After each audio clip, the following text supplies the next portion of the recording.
Hi everyone, this is Sajal Joshi. First of all यार, happy Holi to everyone. आज की video हम लोग बात करने वाले हैं फिजिकल एजुकेशन से रिलेटेड कुछ इंपॉर्टेंट चीजें। बिकॉज मेरे को बीते दिन और बीते टाइम पे बहुत सारे मैसेजेस आए फिजिकल एजुकेशन से रिलेटेड कि भैया कैसे कंप्लीट करें, क्या स्ट्रैटेजी रखे पढ़ने की। सीधे पॉइंट पे आता हूँ यार। पहला टास्क जो मैं तुम्हें दे रहा हूँ, देखो मुझे नहीं पता तुम इस वीडियो को कब देख रहे हो, मैं आज रात को इस वीडियो को अपलोड कर दूंगा। जैसे ही तुम इस वीडियो को कंप्लीट करो, सबसे पहला टास्क तुम्हारा ये है कि तुम्हें 2-3 घंटे के अंदर अपने फिक्चर्स को कंप्लीट करना है। देखो तुम्हें भी पता है डायरेक्ट क्वेश्चन आने वाला है फिक्चर के अंदर, क्योंकि मैंने अभी तुम्हारा सैंपल पेपर देखा भी। तुम्हारा ऑलमोस्ट 6 या 7 या मेरे ख्याल से 8 मार्क्स का तुम्हारा डायरेक्ट वो फिक्चर से आ रहा है, कोई फॉर्मूले से रिलेटेड आ गया या कुछ ना कुछ आ गया। तो तुम्हें 2-3 घंटे के अंदर अच्छे से सारे फिक्चर्स को पढ़ना है, कैसे बनाते हैं, बाय का क्या रूल होता है, सब कुछ तुम्हें 2-3 घंटे के अंदर कंप्लीट करना है। ठीक है। सेकंड चीज या सेकंड टास्क जो मैं तुम्हें दे रहा हूं, तुम्हारे जो वाला चैप्टर है योगा एंड आसन वाला, उसके अंदर तुम्हें जितने भी वो आसन दिए हैं उसकी पिक्चर के साथ उसके नाम को याद करना है। और हाँ, मैं तुम्हें पहले ही बता देता हूं, अगर तुम ये सोच रहे हो ना कि मैं सारे आसन को डिटेल में याद करूंगा कि भाई इसका प्रोसीजर कैसा होता है, ऐसा कुछ भी करने की जरूरत नहीं। मैंने कभी उसको याद नहीं करा और करना भी नहीं होता। अगर तुम कर रहे हो तो तुम्हारा फालतू में टाइम बर्बाद हो जाएगा इस चीज पे। ठीक है। तुम उसकी पिक्चर याद कर ली ना, कोई भी मतलब आसन है उसकी पिक्चर याद करो, उसके जो प्रोसीजर है उसको खुद बनाने का ट्राई करो या खुद के वर्ड्स में लिखो। और भैया अगर मुझे बिल्कुल नहीं समझ आ रहा कैसे लिखूं, एक बार रीड मार लो कि भैया इसके अंदर लिखा क्या है, उसके बाद अपनी ही लैंग्वेज में लिखने का ट्राई करना। बट मेन चीज क्या है, उसको रटने की जरूरत नहीं है। सेकंड चीज या सेकंड इससे रिलेटेड चीज वो है, तुम्हारा एक चैप्टर है टेस्ट एंड मेजरमेंट से रिलेटेड। उसमें तुम्हारे बहुत अलग अलग टाइप के टेस्ट हैं। जैसे एक है हार्वर्ड स्टेप टेस्ट, मतलब ये ऐसे वाला होता है ना, वो एक पाँव पर ऐसे करते हैं। तुम्हारा चेयर स्टैंड टेस्ट हो गया, आर्म कर्ल टेस्ट हो गया। ये सारे टेस्ट को भी तुम्हें याद करने की जरूरत नहीं है। इसका तुम्हें सिर्फ वीडियो समझ में आनी चाहिए कि भाई इस टेस्ट के अंदर है क्या। इसके भी प्रोसीजर को तुम्हें याद करने की जरूरत नहीं है, उससे भी तुम्हारा फालतू में टाइम बर्बाद होगा और हमें उस चीज को करने की जरूरत नहीं है। बट हाँ, इसके अंदर तुम्हें कुछ फॉर्मुलेस दिए रहते हैं अलग से, मतलब तुम्हें बताओ उसके अंदर कुछ फॉर्मुलेस दिए रहते हैं, उसको अच्छे से याद कर लेना। बिकॉज वहां से डायरेक्ट क्वेश्चन हमारा बन सकता है। और मैं तुम्हारा सैंपल पेपर देख के ही ये वीडियो बना रहा हूं, तो हवा में कुछ भी नहीं बना रहा हूं। याद रखना है, इस टाइम पे तुम्हारा फिजिकल एजुकेशन में टारगेट ये होना चाहिए सिलेबस कंप्लीशन का, ना कि इन डेप्थ स्टडी करने का। बिकॉज अगर देखो क्या होता है ना, फिजिकल एजुकेशन में हमारे डायरेक्ट ही क्वेश्चन आते हैं। तुम सैंपल पर उठा के देखो ना, मैं झूठ नहीं बोल रहा हूँ, लास्ट वाले देखना डायरेक्ट क्वेश्चन आते हैं।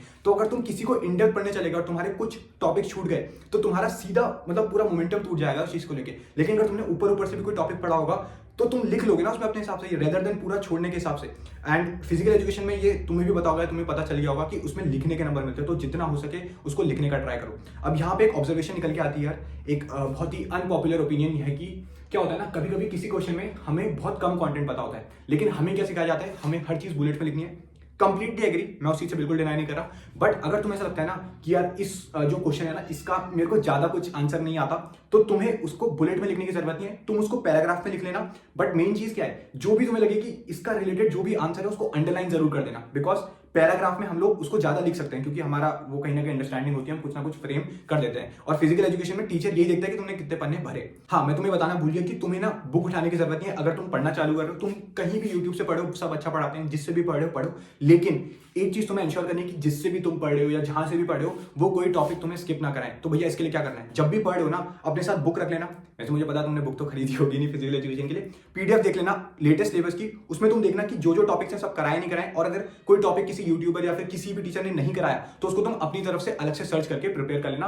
बिकॉज होता क्या है ना, फिजिकल एजुकेशन में हमें सब आता है। प्रॉब्लम पता है क्या, फिजिकल एजुकेशन में हमने एक बार पढ़ लिया ना, वो चीजें हम ग्रास्प कर लेंगे, बट हमें सब पढ़ा हुआ होना जरूरी है, तभी हम वो 97, 98, 99, 100 को टच कर सकते हैं फिजिकल एजुकेशन के अंदर। आई नो यार, मैं बहुत तेज बोल रहा हूँ इस वीडियो के अंदर, बिकॉज अभी बहुत ज्यादा आवाज आने वाली है। अब बात कर लेते हैं भाई साहब स्ट्रैटेजी की, जिसके लिए तुम आए हो। देखो स्ट्रैटेजी कुछ नहीं है, स्ट्रैटेजी सिर्फ इतनी है कि तुम्हारे 10 चैप्टर हैं, हर एक या डेढ़ घंटे के अंदर हर एक चैप्टर को कंप्लीट करो। सबसे बेसिक स्ट्रैटेजी यार, फिजिकल एजुकेशन कोई बहुत कॉम्प्लिकेटेड सब्जेक्ट नहीं है। हमने शायद इसको इतना डर बना लिया ना फिजिकल एजुकेशन का, जो कि बिल्कुल नहीं है। एक एक घंटा निकालो, एक एक घंटे के अंदर सारे चैप्टर्स को कंप्लीट करो, चाहे स्टार्टिंग से कंप्लीट करो या फिर लास्ट से पढ़ना चालू करो। पहली चीज मैंने तो बता दिया, सारे फिक्चर को अच्छे से प्रिपेयर करो। उसका जो हमारे जितने भी योगा एंड आसन होते हैं उसके पिक्चर के साथ उसके नाम याद करो, बिकॉज इससे रिलेटेड भी तुम्हारे सैंपल पेपर में क्वेश्चन आया है। एंड जितने भी टेस्ट हैं उसके सारी वीडियोस को अच्छे से याद करो। छोटे छोटे नोट्स बना लेना है, डिटेल नोट्स बनाने की जरूरत नहीं है। हर एक घंटे के अंदर तुम्हें एक चैप्टर को अपडेट करना है, या किसी चैप्टर में 2 घंटा लग रहा है, मतलब अपने हिसाब से तुम्हें उस चीज को कर लेना है। तुम्हारे पास मात्र 10 चैप्टर अवेलेबल है ना। और अगर टाइम बचता है लास्ट पे तो एक सैंपल पेपर कर लेना, और बहुत ही कम टाइम में नहीं होता है तो कोई जरूरत नहीं है, बट एक कर लेना, थोड़ा टाइम निकाल के कर लेना, है ना। यार मैं पता है अभी थोड़ी देर पहले सोच रहा था कि यार फिजिकल एजुकेशन में तुम्हें क्या बताऊं ऐसा कि मतलब कुछ अलग ही चमत्कार हो जाए। कुछ नहीं करना है, जो मैंने बताया 1 घंटे के अंदर, 1.5 घंटे के अंदर सारे चैप्टर्स को कंप्लीट करो। कहीं से भी यूट्यूब से पढ़ो, किसी भी यूट्यूबर से पढ़ो, बट इंश्योर ये कर लेना कि सारे टॉपिक्स कवर हो रहे हैं। उसके साथ अपने बुक या पीडीएफ को रख लेना, सो दैट तुम इंश्योर कर सको कि कोई टॉपिक छूटे ना, और अगर छूटा गया है तो उसको तुम अपने आप से प्रिपेयर कर लेना। राइट, फिजिकल एजुकेशन में आ जाएंगे तुम्हारे नंबर। बस तुम्हारा टारगेट क्या होना चाहिए, सिलेबस कंप्लीट करना, हर एक टॉपिक को ऊपर से पढ़ना या जिस भी तरीके से तुम पढ़ते हो, बट कुछ भी टॉपिक छूटना नहीं चाहिए, एंड लिख के आना, ये तुम्हारा मेन टारगेट होना चाहिए। ठीक है, फिर इतना ही था इस वीडियो के अंदर यार। मुझे पता है तुम सोच रहे हो भैया कुछ बहुत डिटेल में बताएंगे, डिटेल में बताने लायक कुछ है नहीं। आ जाते हैं नंबर यार। मेरे फर्स्ट प्री बोर्ड में फिजिकल एजुकेशन में 67 मार्क्स आए थे आउट ऑफ 70, एंड जो फाइनल वाला प्री बोर्ड हुआ था उसमें मेरे 67 आए थे आउट ऑफ 70। तो आ जाते हैं नंबर। मैंने भी कोई बहुत बिल्कुल लाइन बाय लाइन डिटेल पढ़ने का ट्राई नहीं करा, आ जाएंगे नंबर, प्रॉमिस कर रहा हूँ मेरे भाई। बस गिव अप मत करना यार। और हाँ, जिनका यार मैथ्स होगा उनका शायद 1 दिन का गैप होगा, तो मुझे कमेंट कर देना अगर तुम्हारा मैथ से रिलेटेड कोई मतलब प्रॉब्लम चल रहा है तो बता देना मेरे को। एंड ठीक है, फिर इतना रखते हैं उस वीडियो को, एंड हैप्पी होली। मिलते हैं अगली वीडियो में, तब तक के लिए ऑल द बेस्ट।